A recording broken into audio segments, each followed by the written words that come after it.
Okay, we're going to be beginning Unit 12, our final unit, Bezrat Hashem, unfortunately, that we're going to be learning. We're in Parak Daled, Mishnayot, Hey, and Vav. We were discussing, we're going to end off with this, a couple of more differences between the Avodah the Kohen on Yom Kippur versus the way the Kohen would perform regular Avodah during the week. So the Mishnah says, B'chol Yom, again a continuation that we kept having in the previous Mishnah, the contrast between a regular day and the day of Yom Kippur. B'chol Yom, on every day, Kohanim olin mizracho shel kevesh v'yardim b'ma'aravo. So we know the Mizbeach in the Beit HaMikdash was a large altar, a large structure.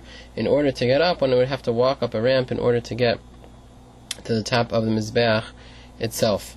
So here the Kohanim would walk up on the eastern side. In a normal case, they walk on the eastern side of the Kevesh, and they would go up and do whatever they would do on top of the Mizbeach, if it would be, as we said previously, taking down the coals or whatever other avodah they would do, and then Yordin v'ma'aravo, they would go down in the west. This idea is based on a pasuk that tells us, Kol pinotcha tifna, Kol pinot, shata poneh, lo yihiu ela derech yamin. Not a pasuk. That's just a statement of Chazal that in general one should go towards one's right side. The right side is considered more honorable in many things. In Chazal, familiar to us is when we get dressed in the morning, we start with our right hand, our right leg, etc. The right side is considered a side of Malchut, the side that has more importance, and therefore the right side goes first. And in this case, he would go up towards the left side, turn towards the right. Since the ramp is on the south side of the altar, so if he goes up, right, he would go up, he would be facing the north, and when he turned to his right, he'd be facing eastward, and then he would come down along that side. So that would be on a normal day, but today on Yom Kippur, Kohen Gadol oleva emtza v'yored ba'emtza. Here, the Kohen Gadol, no sides at all. He would go up right smack in the middle of the kevesh, right in the middle of the ramp, v'yored, and he would come down, descend ba'emtza, in the middle of the ramp as well. So again, showing the special nature of the day, kavod of this day of Yom Kippur. On a normal day, he's sort of going from side to side. He's not going directly straight up on to the Mizbeach. But on Yom Kippur, has a special status, and therefore he's able to go on the Mizbeach right in the middle. It's not a matter of easier or harder like some of the previous points we saw in the previous Mishnah that we were making life easier for him. It doesn't necessarily make life any easier, but it's just a way of showing the kavod of the day, the special nature of this day. The Kohen feels like he's more like he belongs, like he can walk straight up on the Mizbeach. Rabbi Yehuda states that Olam Kohen Gadol Ola Ba'emtza V'Yored Ba'emtza. The Kohen Gadol would always go up, he would ascend in the middle, and he would descend in the middle. That it wasn't only on Yom Kippur that he'd be Ola Ba'emtza V'Yored Ba'emtza, that he would go up and down both in the middle of the Kevesh, but on every day, in fact, Rabbi Yehuda felt the Kohen Gadol would always go up on the Mizbeach in this special way. He was able to walk in the middle of the Mizbeach. Presumably he's talking specifically about the Kohen Gadol, not a regular Kohen. Him, he would agree, I presume, I'm making this up, but I presume this is true. A regular Kohen can always walk in the middle, but a Kohen Gadol, so he would, according to Chachamim, regular Kohen would normally walk on the side, but a Kohen Gadol, either a Kohen Gadol on Yom Kippur, according to the first opinion here, specifically on Yom Kippur, he would walk in the middle, and according to Yehuda, Kohen Gadol, because of his special status as Kohen Gadol, he would always walk in the middle of the Kevesh as he went up to the Mizbeach. Okay, then the Mishnah continues, B'chol Yom Kohen Gadol mekadesh yadav raglav min hakior. On every day, he would do kiddush yadayim v'raglayim. He would sanctify his hands and feet, as we've learned a couple of times already, before going into the mikveh and after going into the mikveh, he would do this kiddush yadayim v'raglayim. So here he would do it, of course, as well. And on every day the Kohen Gadol would do it, min hakior, from the regular from the regular basin of water that was one of the kelim of the Beit HaMikdash that every Kohen would use. A Kohen Gadol would use as well. But today, min hakiton shel zahav. He would be using a kiton of zahav, a golden pitcher, a special golden pitcher set aside for the Kohen Gadol to use on Yom Kippur, not the regular kior that was used on a regular day. And here also,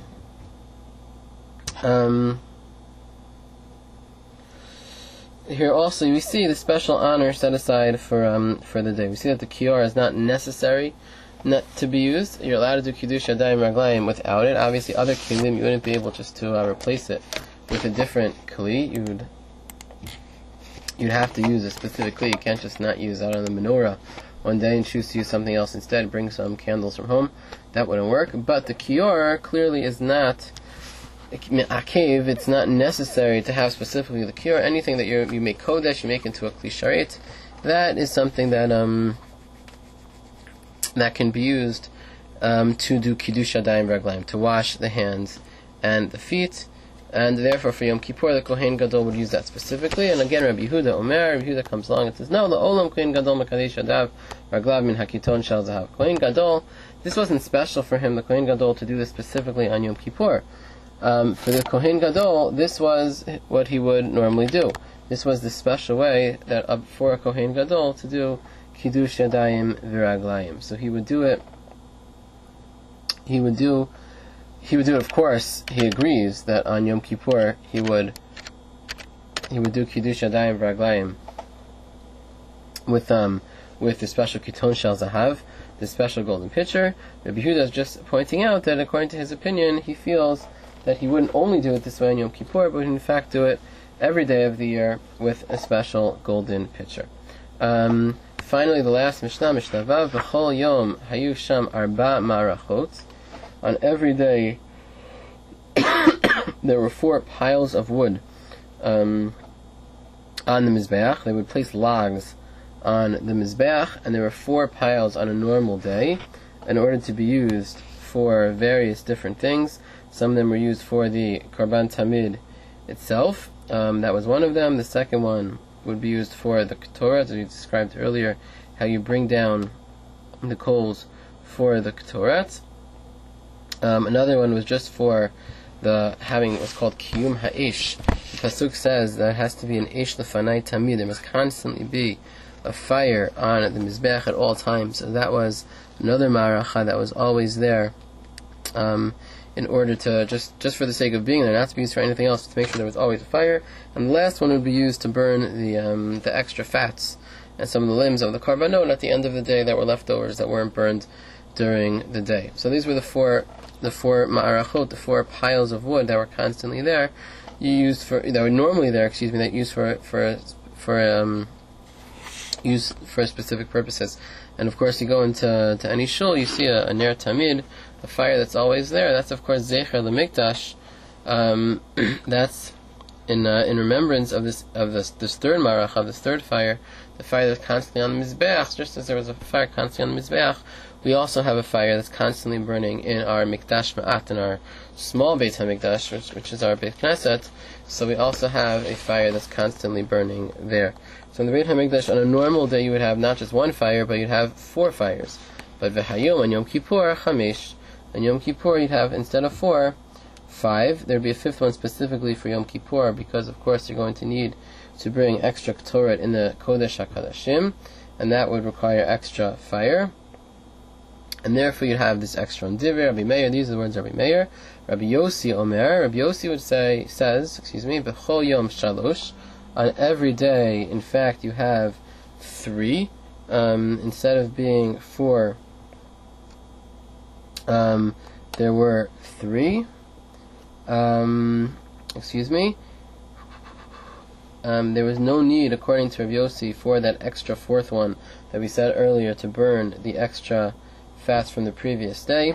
He would assume they can go on the original, the major ma'aracha, the main ma'aracha, which is burning the karbanot. So he assumed all the extra fats can go on there as well.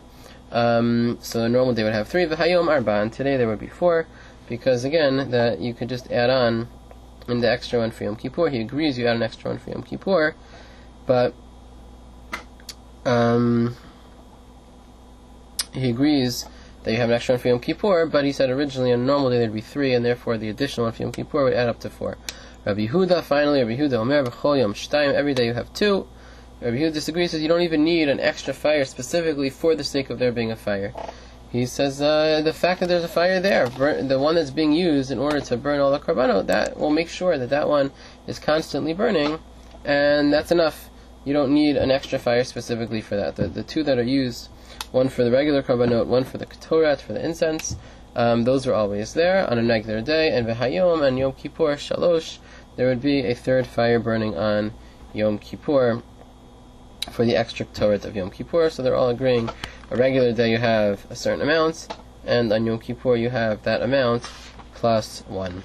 Okay, so that concludes Mishnayot Hey and Vav and Perek Daled, and our summer learning. Everyone is encouraged, and in every sense of the word, we hope that you'll be able not only to learn these Mishnayot and master these Mishnayot, of course, but you're certainly encouraged to continue and learn on. Unfortunately, we stopped here kind of in the middle, and Mishnah Hey, Perek Hey already continues talking about the Ketoret that we were in the middle of, and eventually you get to the Seirim that are going to, we left them sitting at the end of the Beit HaMikdash, one being ready to be sent out, the other being ready to be brought as a korban, and so those have to be